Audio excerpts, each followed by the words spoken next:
Discutido bastante nas redes sociais. Você já deve ter acompanhado aí a badalada separação do cantor Gustavo Lima com Andressa Suíta, né? Pois é.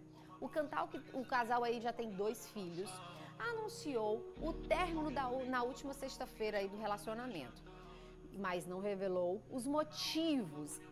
E aí ontem a Andressa Suíta usou o Instagram para comentar o assunto pela primeira vez e disse que foi apenas comunicada sobre o divórcio na madrugada após uma viagem em família. Ela disse que foi acordada e que o cantor apenas disse que não dava mais para continuar como casal, sem qualquer queixa, sem nenhum motivo. E aí, depois de muitas especulações, se seria estratégia de marketing, a própria sexualidade do cantor foi questionada também. Ficaram várias interrogações, né? Estratégia ou não, o que sabemos é que muitos homens e mulheres ainda precisam desenvolver a responsabilidade afetiva, gente, dentro de um relacionamento. Você sabe o que significa? Pois é, você tem que se importar e ter mais empatia com o seu parceiro ou a sua parceira também. E aí nós convidamos para falar sobre responsabilidade afetiva o nosso querido amigo psiquiatra, Dr. Igor Kizovny, que está em São Paulo, né? Mas vai falar com a gente pelo Zoom aí. Oi, Igor, bom dia, que saudade! Que bacana, né? A gente tá aqui de novo. Não é? Boa, como é que tá o BR Obró? Calor demais? Tá cada vez mais BR Obró, Igor. É impressionante. Parece que veio 2 vezes mais em um só, em um só período. Que bom. E que pauta bacana, né? Pra gente falar um pouquinho mais sobre saúde mental através de um outro ângulo, né, Stefânia? Exatamente, Igor. E é uma pauta que tá todo mundo comentando. Acredito que muitas pessoas nem entendam de fato o que é responsabilidade afetiva. Por isso que eu queria que você começasse explicando para os nossos telespectadores o que é responsabilidade afetiva dentro de um relacionamento. Responsabilidade afetiva é um termo até relativamente novo, assim. A gente empregava muito mais o termo empatia, né? A gente se colocar no lugar do outro através do que a gente acha que é importante para o outro. E a partir daí a gente desenvolveu uma comunicação mais sadia, uma comunicação mais harmoniosa. Bom, eu não vou fazer com o outro aquilo que eu não quero que façam comigo. Então, através desse olhar, a gente ter relações, claro, com inícios, com términos, com distanciamentos, mas o mais clara possível. A comunicação, ela precisa ser clara, né? A gente já tem as nossas dificuldades internas de interpretação e até as expectativas também que a gente gera acerca do mundo. E aí que o termo responsabilidade afetiva é algo difícil mesmo de ser alcançado. Porque quando a gente entra na expectativa do outro, o outro, pessoal, é um mundo inteiro, nós somos um mundo inteiro, a gente passa uma vida inteira para se conhecer e parece que ainda falta tempo, né, para a gente conseguir compreender todas as nossas questões internas, os nossos sonhos, os nossos medos, os lutos, as nossas expectativas, as nossas sombras. E imagina só a gente querer conhecer tudo isso que a gente não conhece na gente mesmo, conhecer num outro ser, numa outra pessoa. É inviável. O mais importante é a gente conseguir estabelecer um máximo de vias de empatia. Agora, o que é empático, né, Stefânia, é importante. O que é empático para mim, em relação ao outro, às vezes não é o que o outro espera, mesmo assim. Então, eu me responsabilizar pela expectativa que a mente do outro gera acerca de algum assunto, eu não vou conseguir ter manejo nem controle disso. Então, é um tema muito interessante para a gente falar, porque a gente não pode ficar também responsável pela questão do outro. A pauta aí do Gustavo Lima, né, do cantor, está bem alta, servindo para a gente aí como uma referência, uma inspiração. E a gente não sabe também o que se mostra atrás de um relacionamento, né? As mídias sociais, o mundo aí da internet, a gente só mostra aquilo que a gente quer mostrar. Igor, né? mas também a gente tem que perceber que, como você falou, o sentimento da outra pessoa, pode ser que o sentimento da outra pessoa não seja realmente, não seja um sentimento ruim, né? Mas que ele não supriu as necessidades dela. e aí não pode comandar. Tipo, é uma coisa involuntária, né? Uhum.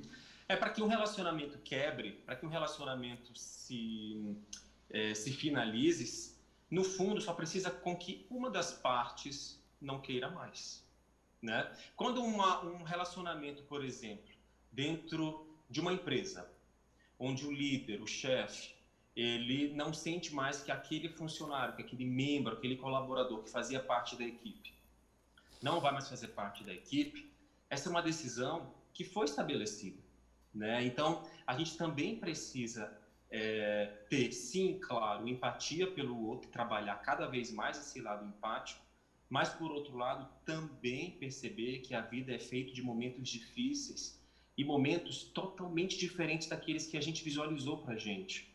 Que é claro que, muitas vezes, o outro lado, que não participou do término, digamos assim, embora o relacionamento sempre seja feito, né, de mão Aham. dupla, o relacionamento nunca é sozinho, Não. né? É, a gente também não sabe o que acontece por trás, porque só mostra a parte boa, né? A gente É. não sabe o que está ali no conteúdo mais interno entre eles, nas intimidades, Principalmente por ele nas ser um demandas. famoso, né, Igor? Principalmente por ele ser famoso, estar presente nas redes sociais com mais frequência, mostrando a vida. Mas eu quero te perguntar, até que ponto ele tem culpa de algo que possa acontecer com a Andressa, por conta do término desse relacionamento? Ou ele não tem culpa? Você diz no ponto de vista legal, no ponto de vista mais Tipo, emocional isso, mesmo, né? mais emocional, de saúde mental.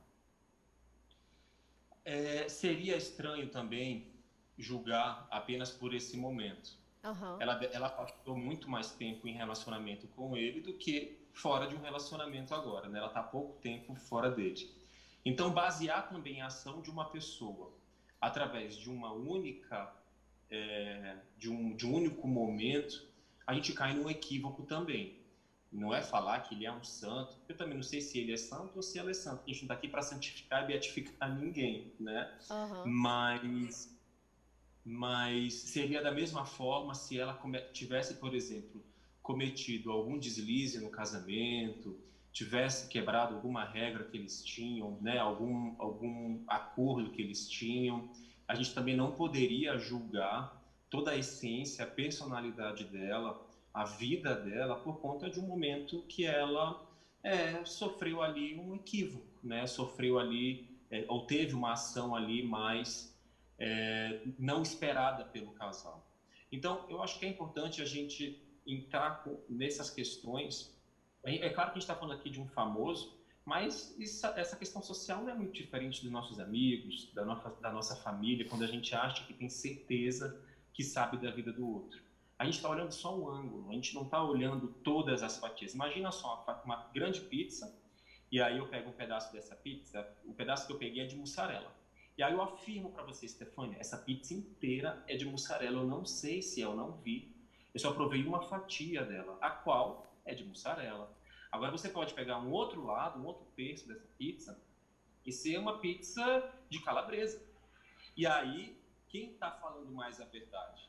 Quem é que sabe realmente todo o conteúdo que está ali envolvido? Eu falei uma verdade e você falou outra. E a gente vai ter que, né, somar essas duas para que a gente tenha o máximo de dados de realidade possível daquela cena, né? É complicado, né? Vamos com as cartelas que a gente preparou, que o pessoal mandou aqui as Vamos. perguntas. Vamos lá, colocando a primeira pergunta para a gente, para o Igor responder. Como desenvolver consciência das expectativas e sentimentos que geramos nos outros? Nossa, muito complicado, né, Igor? Isso dentro de um relacionamento. É muito complicado. Se a gente for pensar até na história, nem Jesus Cristo conseguiu também Não. suprir a expectativa de muitas pessoas. E olha que, em termos de empatia, ele ainda é uma grande referência, né? Conseguia se comunicar com maestria, com uma comunicação super bem afinada, o ouvido muito bem preparado, e mesmo assim não foi compreendido, né? De acordo com as expectativas que o mundo que estava ao redor dele naquele momento, ou parte do mundo, conseguia compreender. Agora imagina só, a gente tentando dar conta da expectativa que o outro gera dentro dele, aquilo que a gente estava começando a falar, né? é algo que vai sempre levar a gente à frustração e à angústia. Porque a partir do momento que eu deixo de agir da forma também que eu sei agir, mostrando a minha individualidade, para que eu me baseie apenas pela expectativa do outro, ou tente dar conta da expectativa do outro, eu não vou conseguir chegar em lugar nenhum, né? E a gente já começa aí um relacionamento mais frágil e mais superficial.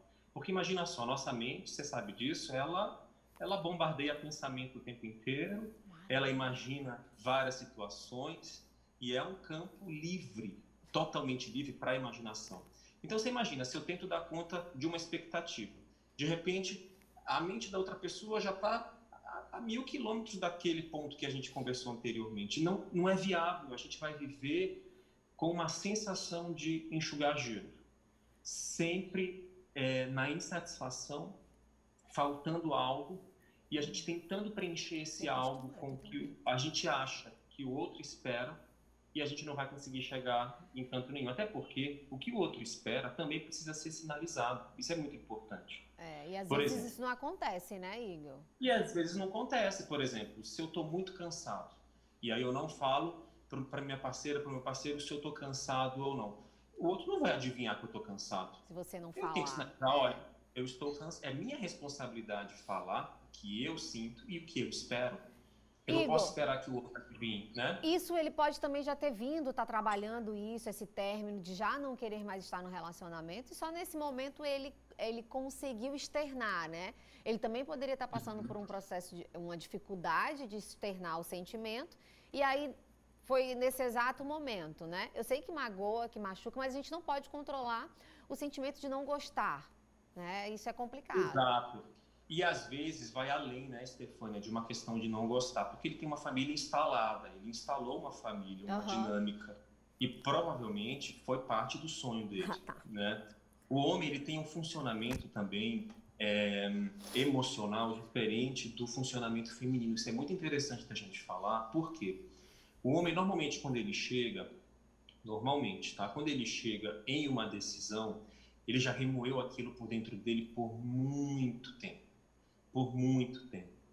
E ele já dialogou isso internamente muitas vezes. Dificilmente o homem vai terminar um casamento de supetão assim, sem ele ter pensado e repensado algumas vezes naquela situação, porque tem perda. Por mais que a gente finalize a relação, o luto vai para os dois lados. Ninguém sai ileso de um luto. Ninguém sai, por mais que ele esteja finalizando. Aparentemente parece que ele está por cima. Mas a gente não tem como saber. Mas a gente também não sabe desse lado. A gente sabe que muitas pessoas que, inclusive, terminam um casamento, passam ainda anos no luto. As que moveram o divórcio ainda passam anos para entender todo aquele contexto que se desfez, que se fragmentou, né? Que foi por anos construído, de repente ruiu, né? Vamos para a próxima pergunta, Igor. A gente tem mais uma pergunta aqui para você. Vamos colocar, Júnior. A construção de uma masculinidade fragilizada pode levar o homem a ser um irresponsável afetivamente?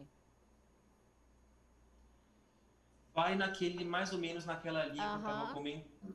Tem homem sem noção? Claro que tem homem sem noção. Tem homem sem desenvolver a empatia, sem ter o mínimo de sensibilidade com outro ser, né? Então, sim, existe esse contexto, mas também existe esse outro contexto, em que você sabia que muitas vezes, inclusive, a própria mulher é quem pede o divórcio, e nem sempre se relacionando a uma questão tóxica, simplesmente porque a mulher ela entende que a vida dela precisa seguir por um outro momento, né? Por uma outra configuração. Então, o homem, nessa questão do casamento, tá? Acho que é importante a gente vamos colocar um cenário onde já existe um casamento, uma entidade ali colocada, existe uma família instalada, e existia ali o propósito deles ficarem juntos.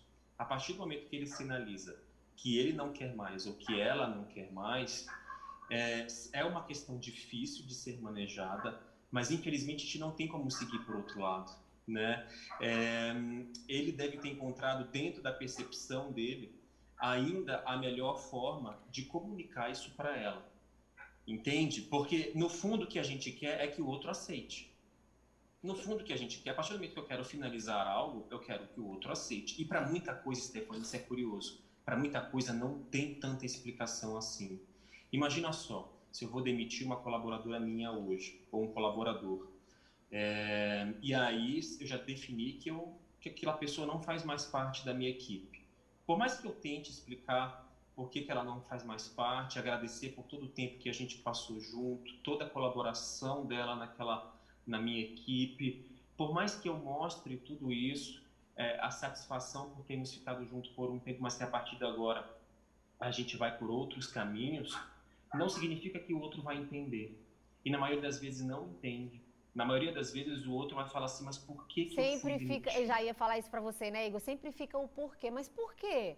Tava tudo tão Mas bem. por quê? Ei, Igor, mas também o pessoal estava comentando muito dentro do relacionamento deles que a partir do momento que ela foi se pronunciar, ela estava muito serena, mesmo ela falando que não entendia, né, o porquê, Isso. mas que ela tava ia aceitar. Agora eu te pergunto, como que a pessoa que recebe essa mensagem depois de um tempo, ela pode se posicionar. Pode ter algum problema mais na frente, ou ela precisa de uma ajuda psiquiátrica, como você como médico, ou não, ela vai poder, ela consegue levar esse momento sem precisar de ajuda e assimilar e aceitar isso.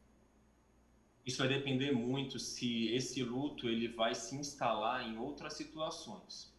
Um luto por si só, o que ela precisa é uma rede de apoio, né? Ela saber que ela pode contar inicialmente com ela mesma, que ela vai conseguir passar por isso tudo e ter familiares, amigos, pessoas próximas que possam estimular e apoiar esse momento. Como um luto que a gente consegue imaginar pessoas que não entram em depressão por conta de perda, né?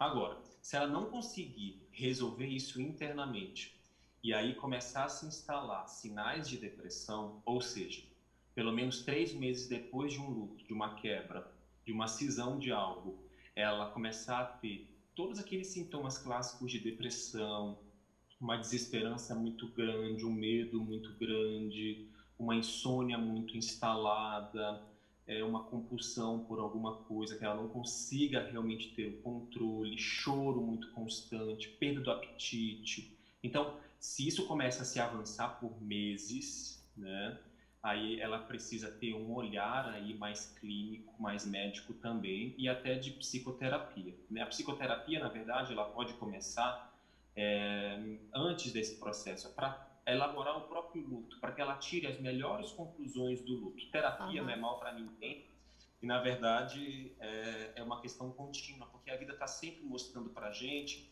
algo diferente que talvez a gente não saiba lidar naquele momento. Ela pode estar anestesiada ainda, é um ponto importante. Dentro de uma perda grande, a gente tem um sistema também de proteção que, como naquele momento a gente não tem ainda todas as ferramentas para lidar com aquela dor, a gente cria uma certa anestesia, fica um pouco mais passivo diante das situações ali, até a gente se acomodar um pouquinho e perceber que a gente precisa avançar e começa a sair desse cenário mais anestesia. Tanto que é comum, por exemplo, pessoas que vão chorar, que vão realmente ter contato com uma dor de um luto qualquer, às vezes 1 ano, 2 anos depois, que é quando a pessoa realmente se permite ter contato com aquela dor e aquele sofrimento que ficou ali, né, guardadinho ali por um tempo. Nossa, Igor, muito obrigada, tá? Por você participar mais uma vez com a gente aqui do programa. Você é sempre muito bem-vindo.